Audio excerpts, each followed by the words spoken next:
बच्चों की फ़िल्मों को लेकर सर आपसे बातें होंगी? हाँ करिए, मैंने बच्चों की फ़िल्में की तो नहीं हैं, लेकिन बच्चों की फ़िल्में होनी चाहिए। देखो मेरा मानना है कि फ़िल्म जो है ये बहुत बड़ा कम्युनिकेशन माध्यम होता है। और आजकल के बच्चे जो हैं, जब से ये मोबाइल आ गया है, हर चीज़ अवेलेबल है, लोग देखते भी रहते हैं, तो देखने से सीखने को बहुत मिलता है। आप अगर देखें, जैसे कार्टून फिल्में हैं, अभी कार्टून फिल्मों का बड़ा प्रचलन रहा है। अब तो खैर मेरे यहाँ कोई छोटा बच्चा नहीं, इसलिए मैं जानता नहीं हूँ, लेकिन मेरा पोता था, बड़ा शौकीन था देखने के लिए। तो वो देख करके फिर वो उसके बारे में डिस्कस करते हैं, वो मोगली ऐसा करता था, मोगली ये करता था। मीन्स कि जो आप उनको दिखाते हैं, they try to practise it. तो बच्चों की फिल्में ऐसी ज़रूर बननी चाहिए जो कि उनके भविष्य को बनाने में भी मदद करें, उनके लिए एजुकेटिव भी हो और उस पर खेल भी हो, और उसमें उनको ये भी कम्युनिकेट होना चाहिए कि what to do, what not to do. क्योंकि देखिए क्या होता है कि अर्ली स्टेज ऐसी होती, जैसे मैं आपको बताऊं अपना बचपन के, मुझे आज भी मेरे टीचर्स याद है, मुझे किसने पढ़ाया, क्या क्या उन्होंने कहा है मेरे साथ। बड़े क्लासेस जब मैं गया, वो बहुत सी सारी चीज़ें मुझे नहीं याद है। तो ये एक बड़ी डेलिकेट एज होती है। तो मैं तो इस चीज़ के बड़े फेवर में, दिस इज़ अनफॉर्चुनेट कि बच्चों की फिल्में नहीं बन रही हैं हमारे यहाँ, बड़ों की ही फिल्में बन रही हैं। सर इसके पीछे कारण क्या समझते हैं आप कि बच्चों की फिल्में उतनी नहीं बनती जितनी बड़ों की बनती हैं? नहीं, कारण शायद देखिए, एक्चुअली जो फिल्म बनाने वाले हैं उनके साथ होता है टोटली कमर्शियल एंगल। अब आप देखिए कि साहब वो उन्होंने इतना हाइप कर दिया सलमान खान ने कि साहब 100 करोड़ रुपए का उनका हो गया। जो मुझे फीडबैक मिल रहा है, मालूम हो रहा है कि जहाँ लोग देखने जा रहे हैं हॉल खाली पड़े हुए हैं। तो ये this is totally commercial angle उनका होता है, क्योंकि हर आदमी जो है पैसा कमाने के लिए फिल्म बनाना। ये काम जो है ये गवर्नमेंट लेवल पे होना चाहिए। जो गवर्नमेंट लोगों को असाइन करती है फिल्में बनाने के लिए, हमारा यहाँ पर कौन सा बोर्ड है, जो चिल्ड्रन सोसाइटी है, उनको ये काम करना चाहिए। और ये काम अब चूँकि आप मेरी नॉलेज में भी लाई, मैं भी अपनी लेवल पे कोशिश करूँगा कि अगर कहीं मुझे कहने का मौका मिलता है तो I will plead for it. ये बहुत अच्छा सब्जेक्ट आपने लिया है, and this is very important, and particularly at this moment जब हमारी नई एजुकेशन पॉलिसी आई है, हमारे पास बहुत सारे एवेन्यूज़ हो गए हैं। मुझे याद है हमारे यहाँ मिसेस दास एक हुआ करती हैं, अभी भी हैं, मेरी फेसबुक फ्रेंड भी हैं, जो कि लोगों को काउंसलिंग करती थी। जब बच्चे जब बड़े हो जाते थे, उनकी काउंसलिंग करती थी कि वो कहाँ जाएं। तो आज वो चीज़, आज चूँकि दायरा पढ़ाई का बहुत ज़्यादा विस्तृत हो गया। हमारे समय में क्या होता था, भाई डॉक्टर बन जाओ, इंजीनियर बन जाओ, अगर साइंस में जाना है तो। लेकिन आज साइंस में ही देखिए कम से कम 25 ओपनिंग्स हैं, कॉमर्स में ओपनिंग्स हैं, आर्ट्स में ओपनिंग्स हैं। अभी मैं एक स्कूल गया था, उन्होंने बाकायदे अपने पेंटिंग का भी कोर्स रख रखा है। तो आज एवेन्यूज़ बहुत हैं, लेकिन बच्चे जानते नहीं हैं। तो इसके बच्चों की फिल्मों के मार्फत आप धीरे धीरे उनको ये भी शिक्षा दे सकते हैं। सो आई थिंक इसमें और ये चीज़ अगर एक कोई इनिशिएटिव ले ले तो मुझे लगता है कमर्शियली भी वायबल हो जाएंगी, क्योंकि बच्चे किसके घर में नहीं होते, यू सी, भाई हर घर में बच्चे होते हैं। आज नहीं हैं तो कल होंगे, कल नहीं है तो, या हैं तो धीरे धीरे बड़े हो रहे हैं। तो एक बार अगर वो उसकी यूटिलिटी को जानेंगे तो I am sure they will go for it, और देन दीज फिल्म्स में become commercially also viable. Nostalgia पर बात आई, आपने अपने पुराने दिनों को याद किया। आपके बचपन का कोई ऐसा किस्सा जो आप चाहते हैं कि जिस पर फिल्म बनाई जा सके? कोई किस्सा नहीं, कोई बात, कोई याद? नहीं, ऐसा तो कोई ख़ास अब at a spur of moment तो नहीं याद आ रहा है। लेकिन मैं जैसे बताऊँ, मेरे पेरेंट्स जो थे बहुत एजुकेटेड नहीं थे। मेरे ब्रदर भी थे, वो भी उन्होंने इंटरमीडिएट का फर्स्ट ईयर सिर्फ किया हुआ था। तो अब हमारे सामने बड़ी समस्या थी कि हम आगे बढ़ कर के जाएं तो हम क्या करेंगे।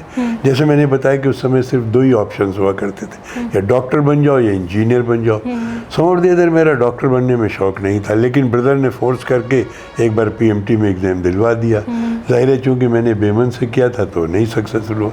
उसी समय इत्तेफाक ऐसा था कि बायोकेमिस्ट्री एक नया सब्जेक्ट शुरू हुआ था, यू सी। तो I was just 18 years old, 18 and a half में तो मैं करीब I was just 16 and a half years old। तो मुझे पता लगा, बस सुनने में आया, साहब ये सब्जेक्ट तो बहुत अच्छा है, इसके लोग जो हैं बड़े विदेश चले जाते हैं, नया सब्जेक्ट है, बहुत काम देगा। मैंने ज्वाइन कर लिया और वो इत्तेफाक say that prove good for me also कि जैसे ही मैं MSc पास करके निकला, फ़ौरन ही मुझे CDRI में फेलोशिप मिल गई, उसके बाद मुझे जॉब मिल गया। तो ये चीज़ें, जैसे मैंने बताया कि मिसेस दास काउंसलिंग करती रही हैं बच्चों की, आज भी काउंसलिंग करती हैं। तो ये चीज़ें जो हैं, अब मेरी किसी ने काउंसलिंग नहीं की, क्योंकि जैसे मैंने बताया मेरी फैमिली बैकग्राउंड ऐसे नहीं थी। लेकिन ये जो हवा जो उस समय उड़ी कि भाई ये सब्जेक्ट अच्छा है, तो मैंने वो ले लिया, and that proved good for me also. आज मेरा जो भी कैरियर रहा साइंस में, वो बायोकेमिस्ट्री में रहा। मैं उसी कैरियर की वजह से मैं कई बार विदेश गया रिसर्च करने के लिए। मुझे जर्मन एकेडमिक एक्सचेंज सर्विस की स्कॉलरशिप मिली। मैंने मतलब अच्छा मेरा साइंस में कैरियर रहा। मेरे अच्छे जर्नल्स में मैंने पेपर्स छापे, PhD students, MD MDS students मेरे रहे। मैंने मोनोग्राफ छापा ICMR के लिए। तो दैट वे मुझे लगा कि जो मैंने किया था वो एक सही, लेकिन ये डायरेक्शन मुझे देने वाला नहीं था कोई उस समय। सिर्फ चूँकि एक नया सब्जेक्ट, अब हर दिन तो नया सब्जेक्ट बनता नहीं कि लोगों को इसकी खबर मिले जाता हो। तो इस टाइप की अगर कुछ चीज़ें हों जिसमें काउंसलिंग भी हो और उनके लिए, आज आप देखिए स्पोर्ट्स है, जैसे अभी मैं एक स्पोर्ट इवेंट में चीफ गेस्ट होकर गया था। मेडिकल कॉलेज में पैरामेडिकल स्टाफ जो है उनके स्पोर्ट्स थे।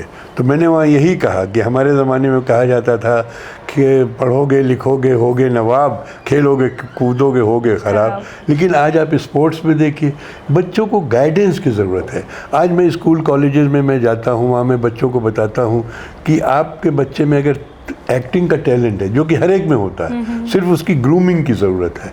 अगर आप उसको कायदे से ग्रूम कर सकते हैं और बच्चे में मतलब जैसे मैंने कहा थोड़ी बहुत होती है, बहुत से लोग नहीं उसको डेवलप कर पाते, बहुत से कर ले, तो that also can make a good career. तो ये बच्चों की लेवल से, आज आप बच्चों को देखिए टेलीविज़न पे कितने एड्स करते हैं। And I have been told कि एक बच्चा 70-75 लाख रुपए चार्ज करता है एक ऐड के, जो अपने को इस्टेब्लिश कर लेता है। तो दैट वे मुझे लगता है कि ये फिल्में जो है they can be very useful for coming society, for coming जो हमारी जनरेशन जो आने वाली है उसके लिए। एक आखिरी पूछे। बिल्कुल डॉक्टर साहब, एक चीज़ होती है जो हम बुज़ुर्गों में होती है, बड़ों में होती है, कि ऑलवेज हम बच्चों को एक सही दिशा देने की कोशिश करते हैं, और एक जो बच्चा होता है वो आपकी सही दिशा लेना नहीं चाहता, आप उसको फिल्म पर ले आते हैं। जब बच्चों की कोई फिल्म बन रही हो जिसमें कि वो एक डिनायल मोड पर है और उसका कॉन्फ्लिक्ट अपने फादर के साथ ऐसा है कि वो डिनायल मोड पे है, बट ये उसको एक सही रास्ते पे ले जाना चाहता है। इस समय जो कैरेक्टर है, जो हमारा बच्चा कैरेक्टर है, उस बच्चे कैरेक्टर को जब हम पोर्ट्रे करने लगते हैं फिल्म में, तो हमें कैसा एटीट्यूड रखना चाहिए कि हमें बच्चे के सपोर्ट में, मतलब बच्चे को जस्टिफाई नहीं करना है, लेकिन हम बच्चे को पोर्ट्रे करते वक्त क्या हम उसके साथ जस्टिफाई करें, या हम बड़े की जो बात जो उसको सिखाया जा रहा है उसको ज़्यादा एम्फेसिस करें? नहीं, मेरा ख्याल है कि देखिए आज क्या है कि आज के जो बच्चे हैं they are expose to very varied atmosphere. तो कभी कभी होता है कि अगर जैसे मैंने बताया अपने केस में, मैंने बताया कि भाई कहा जाता तो डॉक्टर बनना है, तो मैं डॉक्टर बनना है, लेकिन मेरा कोई इंटरेस्ट नहीं था, तो मैं हाफ हार्टेडली मैं PMT में बैठा और मैं सक्सेसफुल नहीं हुआ। तो बच्चा भी अगर मान लीजिए कि उसमें डिनाइल मूड में है, तो हमें ये जानने की कोशिश करना चाहिए कि आफ्टर ऑल क्या चाहता है वो, और अगर वो चाहता है तो उसके बारे में उसको मौका तो दिया ही जाना चाहिए। मतलब आप, अगर हम इसको दूसरी लैंग्वेज में बोलें कि मतलब जब अगर हम फिल्म बना रहे हैं तो हम फिल्म बनाते हो जो बच्चा है उसके पर्सपेक्टिव को भी सामने लाना, बिल्कुल लाना चाहिए, बिल्कुल लाना चाहिए। क्योंकि देखिए उससे क्या है कि आज आईटी का ज़माना है। मुझे याद है मैंने अपने बेटे के लिए जब पहला कंप्यूटर लिया था, it was early 90s, 1 lakh रुपए का उस ज़माने में मैंने लिया था, और HCL का लाइन लगती थी, बुकिंग होती थी भाई साहब, तब मिलता था, and it was so expensive. लेकिन उसका इंटरेस्ट था, आई हैड नो नॉलेज। मुझे याद है मैं जब जर्मनी गया तो मैंने बेटे को भी बुलाया था, जब मैं सेकंड टाइम गया जर्मनी 95 में, तो उसको थोड़ा ज्ञान था। वो वहाँ बैठ कर के वहाँ सब हमारी लैब में सब कंप्यूटर्स वगैरह, वो खेलने लगा। अरे मैंने उसको अरे क्या कर रहे हो, टूट जाएगा तो लेने देने पर। बोले पापा इसमें टूट क्या जाएगा, मैं तो न्यूज़ देख रहा हूँ। इसी तो उन बच्चों में ज्ञान मुझे नहीं आता था।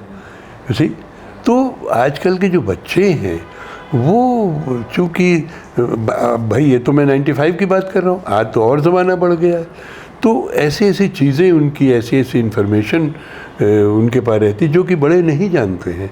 तो मेरा ख्याल है उनका भी जो पर्सपेक्टिव है that must also come out, ताकि वो भी जो बच्चे देखेंगे तो उनको एक इंस्पिरेशन उससे मिलेगा कि कोई ज़रूरी नहीं है कि हम पापा की ही बात, हम अपनी बात भी पापा को रख सकते हैं। हाँ, अपनी बात भी पापा को रख सकते हैं, हाँ, पापा एक्सेप्ट करेगा। हाँ बिल्कुल, ये होना चाहिए, क्योंकि you see things are moving very fast. अब जैसे मैं हूँ, मैं बहुत बार मैं अपने पोते की मदद लेता हूँ, जब मेरे मोबाइल फ़ोन में कुछ गड़बड़ हो जाता है, मेरे लैपटॉप में कुछ गड़बड़ हो जाता है, वो 1 सेकंड में उसको कर देता।